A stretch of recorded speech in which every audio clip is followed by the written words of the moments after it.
Dos menores de edad fallecieron en un deslizamiento de tierra en el sector El Morlán, en Imantac, provincia de Imbabura. El desastre natural dejó a 3 familias sin sus hogares. Desde el Ministerio de Inclusión Económica y Social se analiza la posibilidad de apoyarlos con una vivienda.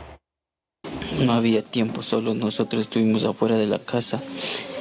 Justo un poco que escuchamos, no teníamos tiempo ni para correr ni socorrer, nos agarró a nosotros también. Mi papá se quedó enterrado en una pared, yo también me quedé enterrado. Esto es lo último que recuerda Germán Guitarra, uno de los afectados tras el deslizamiento de tierra en el sector El Morlán, cantón Cotacachi, en la provincia de Imbabura, que ocurrió la noche del sábado 22 de abril, producto de las prolongadas lluvias en la zona. Todo se quedó ahí, no teníamos tiempo de recuperar nada, así como está, se quedó ahí, está tapado de lodo, piedra.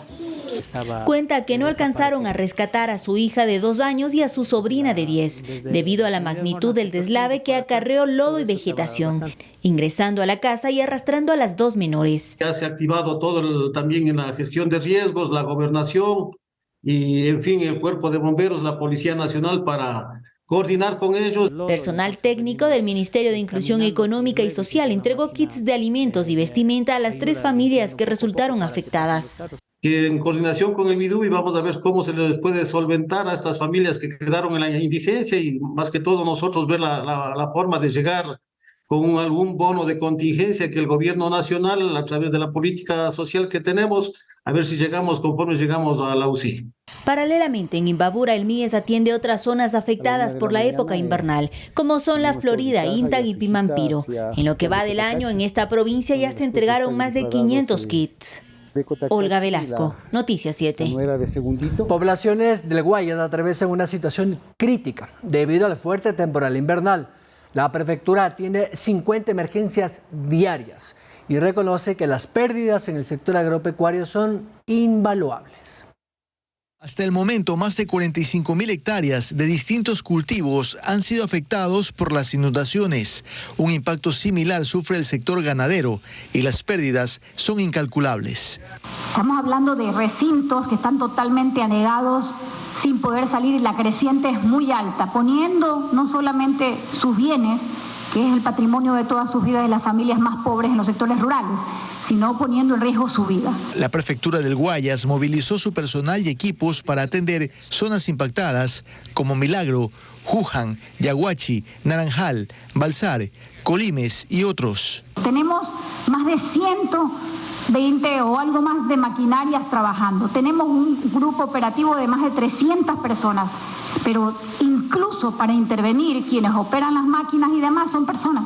Tienen que esperar que bajen las aguas. Más de 80 kilómetros aproximadamente en desasolve, sin contar limpieza y mantenimiento de canales. El trabajo también se concentra en la reparación de carreteras. Hasta el momento, más de 6.000 kilómetros de vías han sido atendidas. Son más de 50 emergencias que tenemos hoy en la provincia. Guayas es la provincia de la cuenca baja más afectada.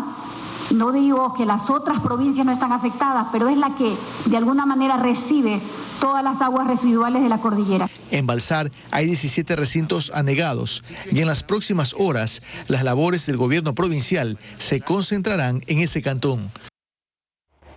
Hasta hoy 181 cantones se han visto afectados por la época lluviosa. Según un balance de la Secretaría de Gestión de Riesgos, las provincias con mayores daños son Guayas, Los Ríos, Manabí, Santa Elena, El Oro.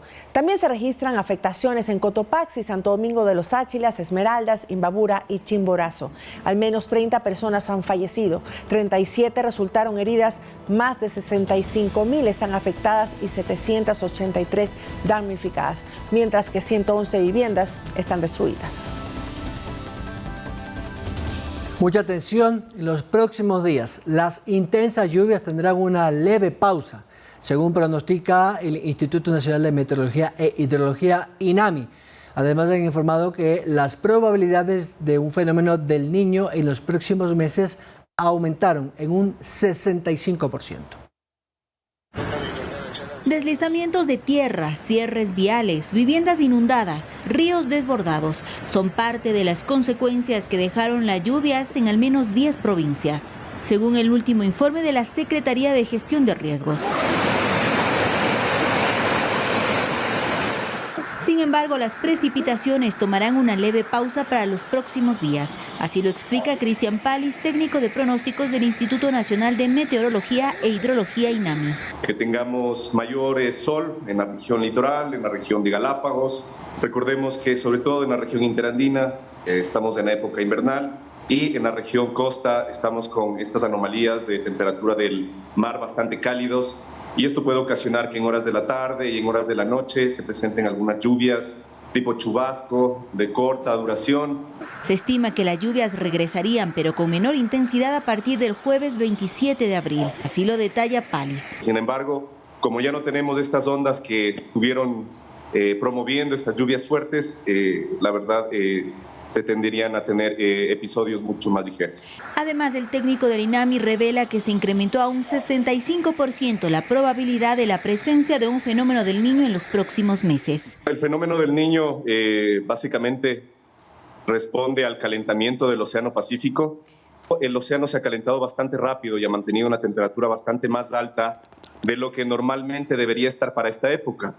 Ante los cambios continuos de clima, recuerde tomar las debidas precauciones y acatar las recomendaciones de los expertos para evitar afecciones en su salud. Y si conduce, hágalo con precaución. Olga Velasco, Noticias 7. Más de 20.000 metros cúbicos de lodo y escombros fueron retirados de la quebrada de La Pulida luego del desbordamiento ocasionado por las fuertes lluvias. Las autoridades piden a la ciudadanía corresponsabilidad para evitar que se taponen los desagües. Aproximadamente 40.000 metros cúbicos de material se represaron en las estructuras de captación de la quebrada de La Pulida. Así lo explica Paul Calle, subgerente de saneamiento de la EMAPS. Hemos hecho desde la noche de ayer un monitoreo, las condiciones son de alto riesgo en la parte alta por el acceso que tenemos. Sin embargo, hemos limpiado ya la estructura de captación en la parte alta y vamos a bombear el agua que tenemos allá y comenzar a desalojar ya el material. Los moradores del sector dicen que desde hace varias semanas se solicitó la limpieza de la quebrada debido a la acumulación de agua, lodo y basura. Llama al municipio que por favor nos den limpiando porque ya se le veía el agua. Nosotros le veíamos el agua que ya está sido porque está ahí, un borde está tapado, una tubería se ha tapado y por eso se desborda. Ustedes pueden ver, ellos de parte de la construcción, ellos acumulan los escombros, acumulan arena, que es lo que se va taponando y causaron el desbordamiento de acá. Calle explica que el último mantenimiento que se dio a la quebrada fue el pasado 11 de abril, por lo cual no cayó mayor material que lodo y agua. Y sí hemos encontrado en los cauces, en algunas quebradas, basura que es arrojada por la gente. Aquí sí, la ciudadanía que nos colabore en el tema de no arrojar basura. Este desbordamiento afectó a 20 viviendas, 22 familias y en total a 76 personas. La mayoría perdió bienes materiales. En el caso de la familia Osorio, perdieron su sustento de vida, su restaurante. Una cosa contarles, pero otra cosa es vivirlo, cómo pasaron a mi familia, a mis tíos. Pero bueno, hubo bienes que se dañaron, como los carros, los enseres del negocio de mis padres, se perdió totalmente todo. Estamos tratando de poder salir adelante. Según el subgerente de saneamiento, en una semana se concluirán las limpiezas de los contenedores de la quebrada. Manuela Bedón, Noticias 7. La conectividad en la Sierra Centro-Sur tiene 2 vías con restricciones parciales. La vía Riobamba-Guayaquil presenta cierre parcial en la zona Cumandá-Payatanga, mientras que la vía Cuenca-Molleturo-Naranjal, un desvío hacia el Triunfo si se desea llegar a la ciudad de Guayaquil. Mucha atención si es que usted desea viajar en la zona central de la sierra, sobre todo en el sur.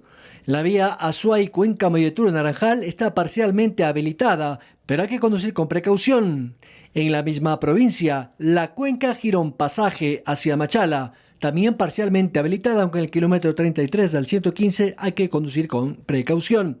En el centro del país, en Chimborazo, continúa cerrada la Usigüiga El Triunfo, por declaratoria de alerta naranja y por supuesto la vía que conduce de esa provincia hacia Cuenca está completamente cerrada. La provincia de Guayas, que tiene su conexión con Chimborazo, también parcialmente habilitada en la vía Riobamba-Colta-Payatanga por hundimiento y deslizamiento de la vía en esa zona. Byron Galarza, Noticias 7. Temas locales, el Centro de Revisión Vehicular La Florida, esto es en el norte de Quito, permanecerá cerrado por afectaciones producto de las fuertes lluvias. Los ciudadanos se muestran inconformes por la reasignación de los turnos. Así quedó el Centro Vehicular La Florida en el norte de Quito. La madrugada del domingo, una fuerte lluvia ocasionó que lodo y escombros afectaran a los equipos y a las instalaciones. Todas las líneas que se encuentran en el piso han sido afectadas. En este momento estamos retirando el lodo para después proceder a verificar el estado de los equipos. Debido a las afectaciones, este centro de revisión permanecerá cerrado al público mínimo una semana. Esta semana es poco probable en realidad que se habilite el centro. Recuerden que son equipos mecatrónicos, ¿no? Entonces toda la parte eléctrica, mecatrónica ha sido afectada. Solo en esta semana se agendaron 980 turnos únicamente para este centro, quienes ahora deberán acudir a los centros de Guamaní y Guajaló.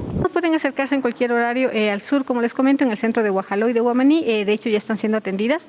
El día de hoy ya empezamos a atenderles, ¿no? Entonces no hay ningún problema. A la hora que puedan acercarse, serán atendidos. Sin embargo, esto no es bien visto por los ciudadanos que acuden a su turno agendado, pues se topan con la noticia que no hay servicio. O sea, lo que yo hubiera querido es que nos manden, aunque sea al Inca, que es más cerca, pero irnos al sur con estos tráficos de ahora, creo que está mal, ¿no? Mal organizado. Claro, al no saber, más bien yo estaba confiado de que todo iba a salir bien. En cambio, ya con esto capaz no encuentro turno para otro punto de revisión. Pierdo un montón de tiempo. El Centro Bicentenario ya no es un centro de revisión técnica vehicular. Sin embargo, los usuarios pueden sacar su turno en San Isidro del Inca, en Guajaló, Guamaní, Los Chillos y Carapungo. Edison Saavedra, Noticias 7. El accidente del ex canciller de la Universidad San Francisco, Santiago Gangotena, abre la discusión sobre el tráfico y la movilidad. Además de los siniestros, la ciudad pierde unos 350 millones de dólares al año por el tiempo que los usuarios demoran en trasladarse de un lugar a otro. ¿Sabía usted que son 350 millones de dólares al año que pierden las empresas y los ciudadanos por la congestión y la poca movilidad en Quito? Pues la velocidad es de apenas 8 kilómetros por hora en el transporte público y en particulares a 12 kilómetros. La pérdida de tiempo de los habitantes en la urbe es una gran preocupación de todos. Por ello, mantener el pico y placa de la nueva administración municipal es una solución parche, considera Guillermo Abad, exsecretario de Movilidad. El alcalde electo tiene primero que entrar, evaluar, tener sus propios estudios en lo que respecta a la restricción vehicular. Creo yo que le van a sugerir el que aumente al hoy no circula. Eliminar los redondeles, peatonizar más zonas como el centro histórico y otras áreas de la ciudad donde los ciudadanos tengan más movilidad son la solución, dice. Mover la mayor cantidad de vehículos independientemente cuántas personas lleva cada uno. Si es que es un vehículo que lleva 1.2 personas, que es el caso del vehículo particular, o si es que lleva 90 personas, versus que si usted tiene una política de movilidad, trata de mover la mayor cantidad de personas con la menor cantidad de vehículos posibles. Y eso solo se puede dar con transporte público. Por ello, no se necesitan más buses, sino mejor distribución de rutas y disminución de automotores privados. El índice de ocupación actual estamos llevando alrededor de 10 personas, versus que en ese mismo espacio con un transporte público llevamos 90. El caso del mal uso de los buses, lo que sucedió con la muerte del catedrático Santiago Gangotena el pasado fin de semana en el rodeo de Cumbayá, lo demuestra. Por ejemplo, el dueño del bus debe más de $1.000 en multas y tiene 40 infracciones de tránsito. Por suerte, la policía ya lo detuvo al dueño y al conductor, quien además se habría entregado de manera voluntaria. El gerente de la Cooperativa de Transportes Tumbaco realizaron las coordinaciones a través con Policía Nacional y se entregó de forma voluntaria el vehículo. Son los problemas complejos que tiene una ciudad como Quito con 3 millones de habitantes y más de 600.000 vehículos. Byron Galarza, Noticias 7. Síguenos en nuestras redes sociales, Facebook, Instagram y Twitter. Además, somos retransmitidos por Pública FM en Quito, Guayaquil y Cuenca 105.3, en Manta 88.1 y en Loja 90.5. Uno de los colegios más grandes de un suburbio de Guayaquil recibió a la ministra de Educación, María Brown. a propósito del inicio de clases. Pero esto se lo contaremos más adelante, porque ahora vamos a seguir con el tema de la conectividad. Y es que hay todavía algunas dificultades en el eje vial. Si usted piensa viajar, por ejemplo, a Santo Domingo, a la carretera presenta restricciones de movilidad en algunos tramos, mientras que la vía Calacalí de la Independencia cierre en el sector de Río Blanco. En la Panamericana Norte, desde Tulcán, en la provincia del Carchi, hacia Tungurahua, toda la vía y la estatal E35 están completamente habilitadas. Sin embargo, de Pichincha hacia la provincia de Santo Domingo de los Áchilas, en el sector de Aloag, parcialmente habilitada, con deslizamientos en un carril de la vía y restricción para vehículos pesados y extrapesados. Entre tanto, en el noroccidente de Pichincha, la vía que conduce a Calacalí a la Independencia está cerrada en el puente del Río Blanco que une las provincias de Pichincha con Santo Domingo de los Áchilas.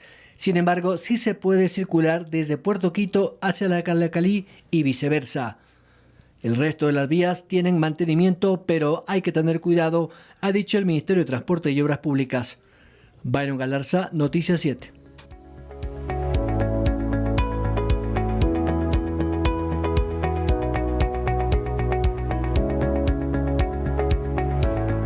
Uno de los colegios más grandes de un suburbio de la ciudad de Guayaquil recibió a la ministra de Educación, María Brown, al gobernador del Guayas y a otros funcionarios para inaugurar el nuevo periodo lectivo escolar en el litoral y también en Galápagos.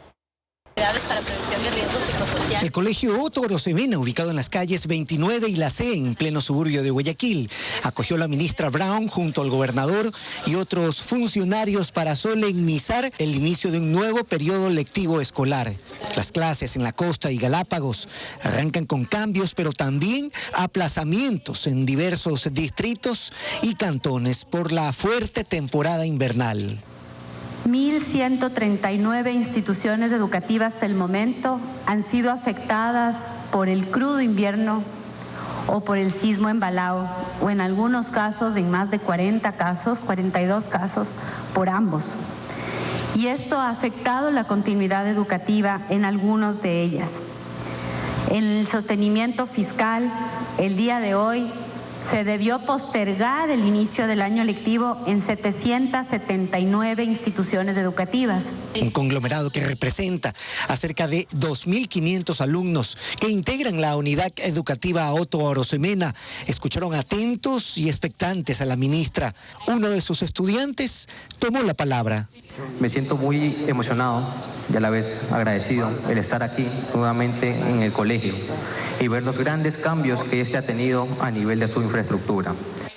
Guayaquil, junto con Durán y San Borondón, integra la Zona 8, jurisdicción que agrupa a cerca de 500.000 de estudiantes de planteles fiscales que este lunes retornaron a las aulas. A propósito del tema, las clases no se pudieron iniciar en la escuela Osvaldo Vázquez de Argüello, esto es del cantón Daule, provincia del Guayas, debido a las fuertes lluvias de estos últimos días. La acumulación de agua afectó el patio y las aulas. Los pobladores demandan a los funcionarios municipales por no atender esta situación.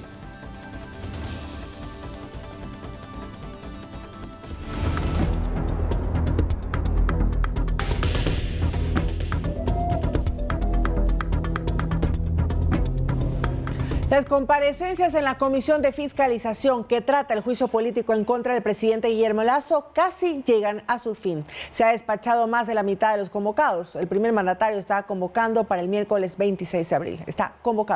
Para este miércoles 26 de abril. La Comisión de Fiscalización que trata el juicio político en contra del presidente Guillermo Lasso luce diferente a como inició el pasado 10 de abril. Sillas vacías, menos atención a las comparecencias, pero sobre todo ausentismo de las bancadas como UNES o el Partido Social Cristiano, que en los primeros días llenaban el Salón José María Lequerica. Y así continúa la segunda fase de este proceso político. Ya se ha despachado las comparecencias de más de la mitad de las 56 personas que fueron convocadas. Este 24 de abril fue el turno de las comparecencias de 7 abogados expertos constitucionalistas que dieron su análisis sobre si es pertinente o no el juicio político. En la comisión hubo desacuerdos por su convocatoria. Creo que no hay objetividad, no hay imparcialidad. respetando como el que más la posibilidad de la defensa de traer a esta sala expertos constitucionalistas. Sabemos que no son imparciales porque son funcionarios públicos. A mí me parece que esa posición resulta manifiestamente contradictoria frente a los señores miembros de esta comisión especializada y quisiera simplemente dejarla subrayada como un elemento de contradicción. Las exposiciones giraron en torno a si es o no obligación que la Asamblea Nacional pruebe el peculado, que es por lo que se le acusa al primer mandatario. Y también hay desacuerdos. La acusación política puede proceder siempre y cuando lo que se plantee en dicha acusación no sea un hecho irracional, claramente falso, sino que tenga un mínimo de verosimilitud. Es la responsabilidad política. Quien debe demostrar la responsabilidad penal es la Fiscalía General del Estado bajo la perspectiva penal. Aquí el juicio político tiene su propia naturaleza y un procedimiento especial. Las comparecencias se extenderán hasta el miércoles 26 de abril, día en el que se ha convocado hasta esa mesa legislativa al presidente Guillermo Lasso. Andrea Orbe, Noticias 7. Las autoridades de la Confederación de Nacionalidades Indígenas del Ecuador, CONAIE, llamó la atención sobre la actuación de los legisladores de Pachacutic en la Asamblea. Los dirigentes de esta organización, además de la CONAIE, Ecuarunare y CONFENAIE, les recordaron que deben respetar las decisiones colectivas de sus estructuras. Esto a propósito a un supuesto fraccionamiento frente al juicio político contra el presidente Lasso.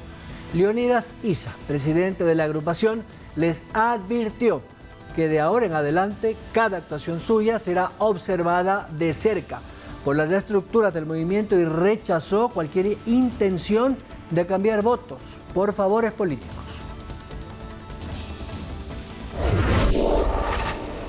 En menos de 2 semanas, el legislativo debe elegir nuevo presidente o presidenta, además de quien ocupará las 2 vicepresidencias y 4 vocalías del Consejo de Administración Legislativa, CAL. Ya hay reuniones internas para tal efecto. En los pasillos de la Asamblea Nacional no solo se habla del juicio político en contra del presidente Guillermo Lasso. Ya hay voces que, pese a una amenaza de muerte cruzada que implicaría su disolución, adelantan criterios para una reformulación del legislativo. Esto teniendo en cuenta que el 14 de mayo deberían cambiarse sus autoridades por ley. Hay una lista que se ha publicado, ¿no? Está nuestra compañera Marcela Holguín, está nuestra compañera Esther Cuesta. Por otros lados, de otras bancadas, entiendo, está el señor Luis Almeida. En fin, yo creo que hay la experiencia suficiente en los nombres que ya se han hecho públicos. Virgilio Sequicela, el actual presidente del Parlamento, buscaría nuevamente ocupar ese cargo. Hay bancadas que ya adelantan que sí lo respaldarían y otras que aún tienen dudas. Es viable.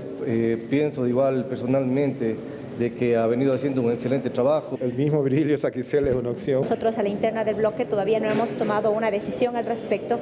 No hemos hablado de nombres, pero sí vamos a buscar que la Asamblea tenga, como he dicho, otro rostro. Dicen que depende de algo más importante.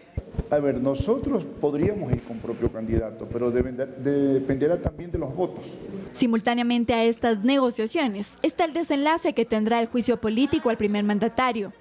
Es un escenario crucial y trascendental y horizontal y transversal al debate político. Andrea Orbe, Noticias 7. Y el domingo 8 de octubre, los habitantes de la parroquia Calacalí de Quito volverán a las urnas para elegir a los vocales de las juntas parroquiales tras declarar la victoria del voto nulo. Existe inconformidad entre los miembros del Consejo Nacional Electoral por el presupuesto asignado. El voto nulo ganó en la parroquia de Calacalí y por sentencia del Tribunal Contencioso Electoral, las seccionales deben repetirse y ya existe una fecha para que los habitantes de esta parroquia regresen a las urnas. El sufragio se realizará el 8 de octubre del 2023. Por ahora rige la fase de democracia interna, es decir que los partidos o movimientos políticos podrán organizarse o formar alianzas para elegir a sus candidatos e inscribirlos. Ya está previsto la inscripción de candidaturas desde el sábado 10 de junio hasta el sábado 24 de junio. Los requisitos para los candidatos y el padrón electoral, es decir 3.380 personas, serán exactamente los mismos registrados para las anteriores seccionales del 5 de febrero. Por eso calculamos que para los primeros días de diciembre se estará entregando credenciales y la posesión de los nuevos miembros de la Junta Parroquial. El Pleno del Consejo Nacional Electoral aprobó el presupuesto de $702.476. Sin embargo, en este punto, no todos están de acuerdo. Ese presupuesto debe haber sido revisado un poco más. Sin embargo, la responsabilidad queda pues en quienes lo aprobaron, que son 3 consejeros del Consejo Nacional Electoral. Por último, es un cuerpo colegiado y las decisiones se toman por mayoría. La sentencia del Tribunal Contencioso también dispuso que los actuales 5 miembros de la Junta Parroquial y sus respectivos suplentes puedan permanecer en funciones hasta la posesión de las nuevas autoridades. Edison Saavedra, Noticias 7. El Consejo Nacional Electoral entregó las credenciales a las autoridades electas en la provincia de Pichincha, así como a los vocales del Consejo de Participación Ciudadana. Solo en Pichincha se designaron a 662 autoridades. De estas, 326 son mujeres y 336 son hombres. Además, 154 jóvenes entre 18 a 29 años fueron electos como concejales urbanos, rurales y miembros de juntas parroquiales. Todas estas dignidades serán posesionadas y entrarán en función el próximo 14 de mayo.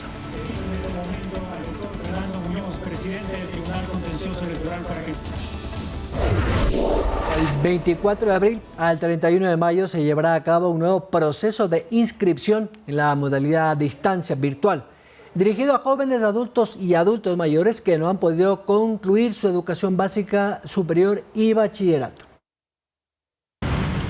El Ministerio de Educación cuenta con un sistema de educación acelerado y a distancia para que los estudiantes que hayan dejado sus estudios inconclusos en básica, superior y bachillerato puedan hacerlo. Según Claudia Sánchez, subsecretaria subrogante de Educación Especializada, el proceso educativo es autónomo. Así como también personas sordas con escolaridad inconclusa y rezago educativo, a través de una plataforma accesible que cuenta con adaptaciones en el uso de lectores de pantalla, videos de lengua de señas. Según los datos del Ministerio, existen más de 5 millones de jóvenes con escolaridad inconclusa. Y el año anterior, en el 2022, nosotros tuvimos un total de 17.656 ecuatorianos residentes en el exterior y ecuatorianos en territorio nacional que acceden a esta modalidad a distancia virtual. Los requisitos para quienes quieren inscribirse es tener a la fecha de la inscripción 15 años o más para la educación general básica superior, tener a la fecha de inscripción 18 años o más para bachillerato, un documento de identificación que puede ser la cédula, pasaporte o carnet de refugiado, expediente académico completo para los residentes en el Ecuador y en caso de no tenerlo, solicitar en el distrito educativo la aplicación de un examen de ubicación. Además, conocimientos básicos de herramientas informáticas. Además, este régimen de estudios está habilitado para personas que se encuentran en el extranjero, como Estados Unidos, España, Italia, Reino Unido, Bélgica, Hungría y Chile, quienes pueden inscribirse a través de la página web adistancia.educacion.gov.es. Manuela Bedón, Noticias 7.